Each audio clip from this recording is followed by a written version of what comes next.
Hey everyone, welcome back to Palm Tree TV. Today's video, I'm going to give you guys my review of the 2021 Seadoo Spark Tricks 3-Up. I love these skis. I think they're great. A couple of the gripes about them were that they were rough, and in rough water, they can be. But if you're not going full blast and you're just cruising along, they're not that bad. And I apologize about the wind noise. I don't have a windscreen on this camera yet. But they're 2021 Seadoo Sparks. I opted to go with the 3-Ups over the 2-Ups because I've heard that the 2-Ups are more like one-person skis and the 3-Ups more two-people skis. The only downfall I have to the entire ski, the only thing I do not like is this step. It's nice that they added a step to it, but when you roll it back over and the way they wanted you to roll it over, which the sticker's upside down, but you're supposed to roll it over that way.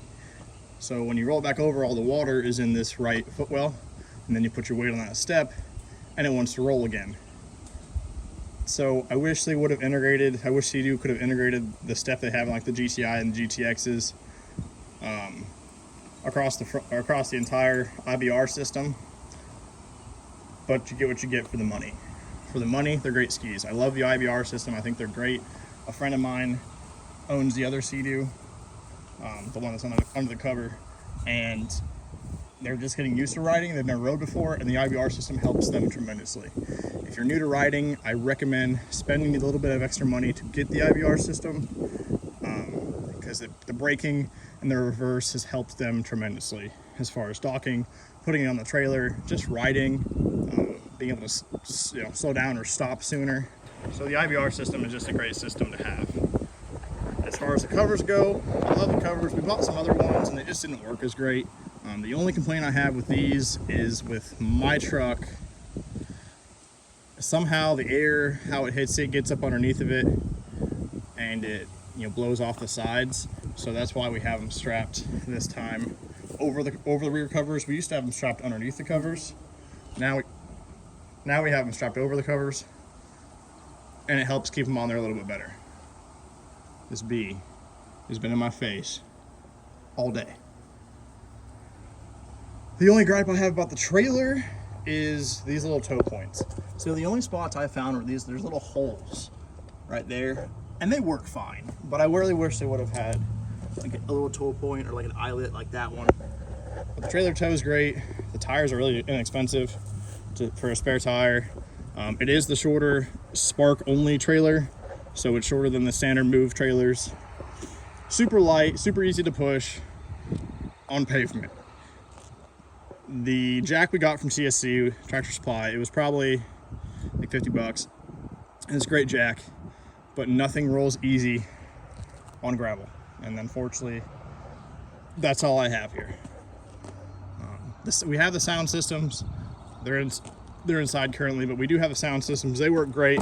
They shake a little bit now after some rough riding, but overall they're not bad.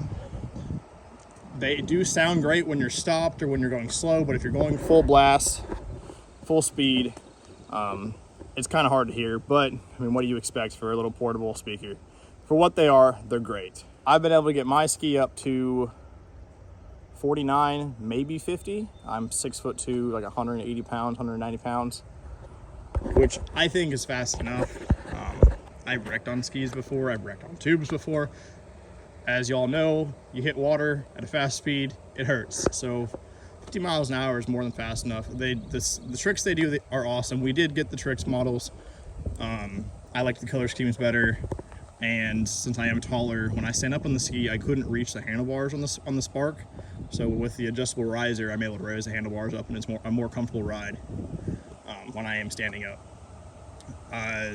They say that these can do wheelies or wavies, whatever they call them. I've never really found someone that calls them the same thing. It took me like 2 tries, and I figured it out. As long as you got some balance, you can do it. It's not that hard. It does make it really fun. People look at you like you're crazy, and they have no idea how you're doing what you do. We've taken them out to the lakes We have not taken them out to the ocean, but next week we are going to the ocean down in Port Charlotte, Florida. So next week we'll have a review on how they do in the ocean. I'm looking forward to it. I know a lot of people take them in Destin down to Crab Island, down to Sand Island in Mobile area in Alabama. So I'm sure they will do fine. I'm not gonna jump them off the waves a bunch because, well, quite frankly, I can't afford to get injured. So I don't think I'm gonna do, the big jumps that everybody else does. But we'll have a review for how they do in the ocean in about a week. My overall, if you're looking to buy a Seadoo Spark, whether it be the Tricks, the 3-Up, the 2-Up, whatever, the Seadoo Spark is a great jet ski. And I'm not paid by them, I'm not endorsed by them or anything. I just like them. They're great for the money, whether you finance or buy with cash. There's really no complaints. They don't have like the built-in stabilization that some of the nicer, newer ones have. But it's still a brand new ski. You still get a warranty. You still get that, that relationship with a dealer. And it's a great jet ski. You're gonna have a blast. People are gonna look at you. They're gonna want to go out with you. Your friends are gonna love them. Even parents. I've considered taking my dad out on these, and he's in his 70s, and even he said that he would consider it. But we have the boat, so that's where he's at now. Why would I get on the jet ski when I have the boat? But if you're looking for a good entry-level ski to get you going on the water, whether you do a single or whether you do 2 or 1, they're awesome. They tow great. So if you're thinking about it, 100% do it. It's the best decision I made this spring so far. That's going to be a wrap for today's video. I really appreciate you guys coming and watch. Thanks for watching Palm Tree TV, and I'll see you next episode.